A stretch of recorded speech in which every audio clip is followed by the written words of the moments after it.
우리가 이제 투자를 한다는 얘기, 투자라고 하는 건 뭐냐면, 그리고 내가 조기 은퇴를 꿈꾸고 있다라고 하는 건 뭐냐면, 이걸 반드시 아셔야 돼요. 저도 이제 이렇게 했기 때문에.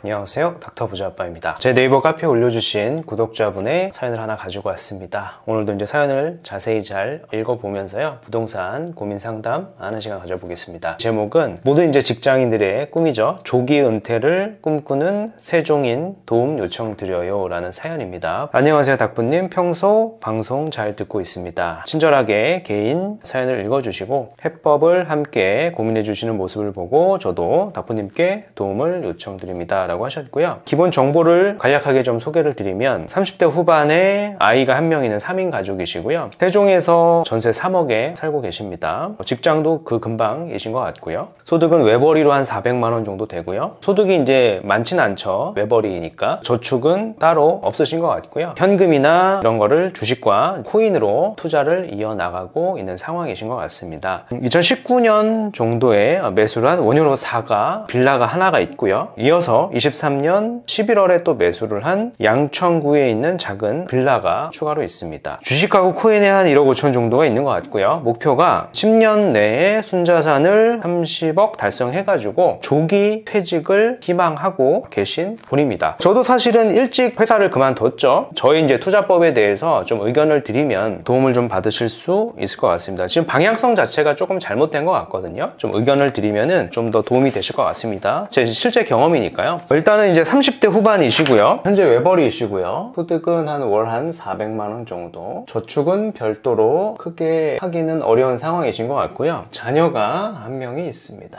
지금 이제 세종에서 전세 3억에 살고 계시고요. 원효로 4가에 빌라가 하나가 있고요. 여기를 산 시점이 19년도 11월 정도이기 때문에 시세가 좀 꽤 올랐을 거예요. 그리고 신정동에 빌라를 추가 취득을 하셨는데 여기는 23년도 11월에 취득을 하셨습니다. 그리고 이제 유동성 자금이 좀 더 있는데요. 주식하고 코인에 1억 5천 정도가 있습니다. 또 목표를 말씀하신 게 10년 내에 순자산을 30억 이상 만들어가지고 빨리 은퇴를 하고 싶으신 분의 사연입니다. 모두 이제 직장인들의 꿈일 것 같아요. 빨리 내가 돈을 많이 벌어서 은퇴를 하고 싶은 다 꿈이 있으실 텐데 오늘은 그 큰 방향성에 대해서 좀 의견을 드리고 방향성을 좀 잡는데 도움이 되셨으면 좋겠습니다. 일단은 질문을 보면 크게 한 3가지 정도 하셨거든요. 첫 번째 질문에 대해서 먼저 읽어보고 답변을 해드리도록 하겠습니다. 일단 주식을 매도하여 가용 자금을 한 1억 원대 수준으로 만들어가지고 올해 하반기에 소형주택 주택수 제외에 해당하는 서울권 재개발 주택을 매수해서 총 3주택을 만들겠다라고 하셨거든요.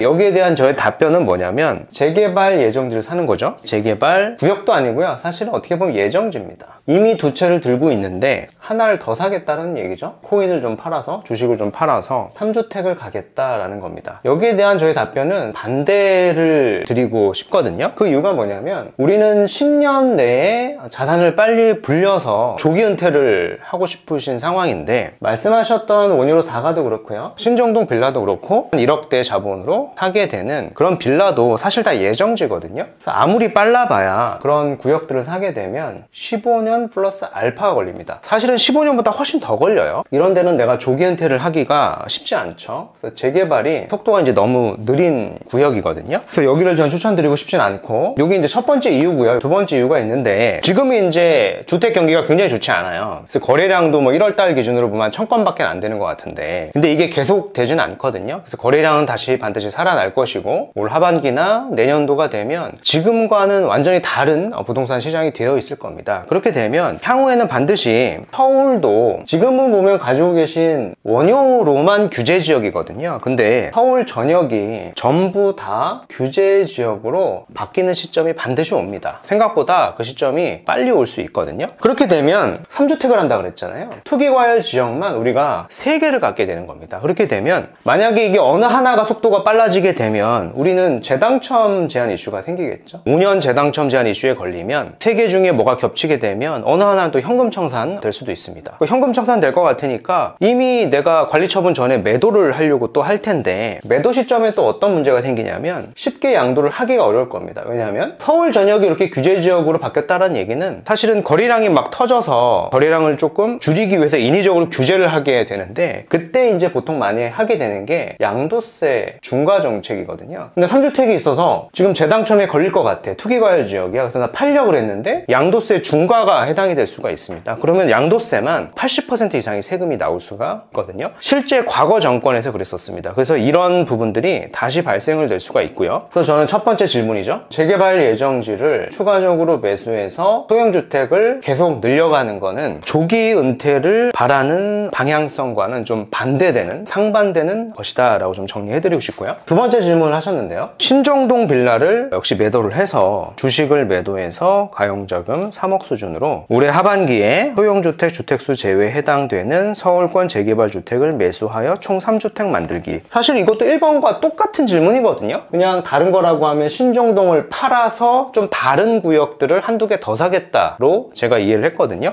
사실 이거는 상동의 질문의 답변이기 때문에 제가 이거에 대해서는 반대 의견을 드린다라고 제가 말씀을 드렸잖아요. 그래서 저렇게 하시면은 은퇴 시점은 아마 더 늦어지게 될 겁니다. 그 이유는 제가 이제 세 번째 질문의 답변을 드릴 텐데, 세 번째 질문도 이런 건데요. 큰 차이가 있진 않아요. 신정동 빌라를 매도하고 주식도 매도하고 현 전세금을 합해서 약 6억 원 수준으로 세종시 또는 대전으로 출퇴근이 가능한 서울 또는 경기도 역세권 아파트를 매수하기라고 하셨거든요. 계산을 한번 해보더라도 신정동을 팔고 자본이 더해지겠죠? 그리고 주식도 팔고 자본을 더해서 전세금까지 더했을 때 6억 정도 시대가 생기면, 6억이면 적은 건 아니지만 6억을 가지고 서울권에서 실거주까지 하면서 뭔가 투자성이 높은 데를 살 수는 없거든요. 그래서 그렇게 실익이 큰 선택은 아니다 라고 생각이 돼서, 우리가 이제 투자를 한다는 얘기, 투자라고 하는 건 뭐냐면, 그리고 내가 조기 은퇴를 꿈꾸고 있다라고 하는 건 뭐냐면, 이걸 반드시 아셔야 돼요. 저도 이제 이렇게 했기 때문에 돈의 회수 시점이 굉장히 빨라야 되는 겁니다. 굉장히 빨라야 돼요. 그래서 예를 들어서 이런 거죠. 내가 10억을 투자했는데 그 10억이라고 하는 돈이 한 20억까지 불어나 있고, 20억에 한 10억의 전세를 맞춰서 다시 10억이 빨리 돌아오고 그 10억으로 빨리 재투자를 해야 되는 거거든요. 근데 지금과 같은 어떤 초기 단계 정비 사업을 이렇게 사놓게 되면 1번과 같은 이슈가 반드시 터질 것이고요. 자산도 잘 불어나지 않고 세금 이슈만 생기게 될 겁니다. 자산도 되게 더디게 상승을 할 거란 말이에요. 그래서 이런 것보다는 우리가 반드시 요거를 염두에 둬야 된다라고 제가 말씀드렸죠. 제가 항상 강조하는 거 있지 않습니까? 속도가 빠른 곳, 그리고 본인 상황에서 입지가 가장 좋은 곳, 양극화되기 때문에 그렇죠. 그런 곳을 사놨을 때 대부분의 투자금은 전세금으로 다 돌아올 겁니다. 그래서 돌아온 전세금으로 빨리 재투자를 할 수가 있는 거거든요. 그래서 제가 드리고 싶은 방향성은 뭐냐면, 다행인 것은 원효로 4가에서 뭐 신정동을 샀어요. 그래서 요거를 임대료 상한을 5% 이내로 지켰다라고 하면 상생임대 조건이 아마 될 겁니다. 요거 이제 체크 한번 해보시고, 원효로 4가를 판다라는 질문은 없었거든요. 그래서 원효로 4가를 비과세 매도가 되겠죠? 매도를 하고, 그리고 이어서 신정동도 좀 매도를 하고, 신정동은 아마 양도 차익이 크지 않을 겁니다. 매수 시점이 한 23년도 11월이니까 그렇게 클 것 같지는 않고요. 신정동도 매도를 하고, 그리고 세종의 전세금 3억까지 좀 더해서 플러스 알파가 되겠죠? 주식 코인도 있으니까 요거 가지고 거주하고 투자를 분리하신 다음에 가능하면 핵심 지역으로 들어가셔야 되고요. 핵심 지역은 제가 속도가 빠르고 입지가 좋은데 추천하는 구역이 상당수 있거든요. 자본을 쭉 계산해보면 적지 않아요. 제가 봤을 때는 순자산이 지금도 대략적으로 봤을 때 10억이 좀 넘거든요. 10억이면 굉장히 괜찮은 핵심 지역을 들어갈 수 있습니다. 제가 아까 농담식으로 얘기한 게 아니거든요. 예를 들어서 10억을 투자했을 때 그게 한 4년, 5년 내에 20억이 되어 있고, 20억 주택에서 전세 10억을 맞춰서 10억은 온전히 돌아올 수 있는 구역들이 제 영상에서 올린 데가 굉장히 많거든요. 그래서 그런 구역들을 빨리 사셔서 자산을 조금 이렇게 바꿔 놓으셔야지, 우리가 이제 목표로 하셨던 게 이거지 않습니까? 제목처럼 내가 조기 은퇴를 꿈꾼다는 얘기는 내 돈을 투자했을 때 투자된 돈이 빨리 회수가 돼서 빨리 재투자가 되고, 또 다시 재투자가 돼서 자산이 좀 롤링이 돼서 빨리 불어날 수 있어야 되거든요. 스노우볼처럼. 근데 지금처럼 이렇게 초기 재개발을 개체수를 늘리다 보면 사실 자산은 빨리 불어나지 않게 되고, 재당첨 제한 이슈도 생기게 되고, 양도하려고 보니까 양도세 중과 또 생기게 되고 여러 가지 보유세 이슈도 생기게 되고 악재를 줄 수도 있다라고 저는 생각을 하거든요. 그래서 이런 식의 어떤 방향성을 지금 생각하셨던 것과는 좀 180도 다른 방향성으로 가셔야지만 생각하셨던 빠른 은퇴, 경제적 자유, 흔히 얘기하는 파이어족이잖아요. 그런 것들을 이룰 수 있을 것이다 라고 설명드리고 싶습니다.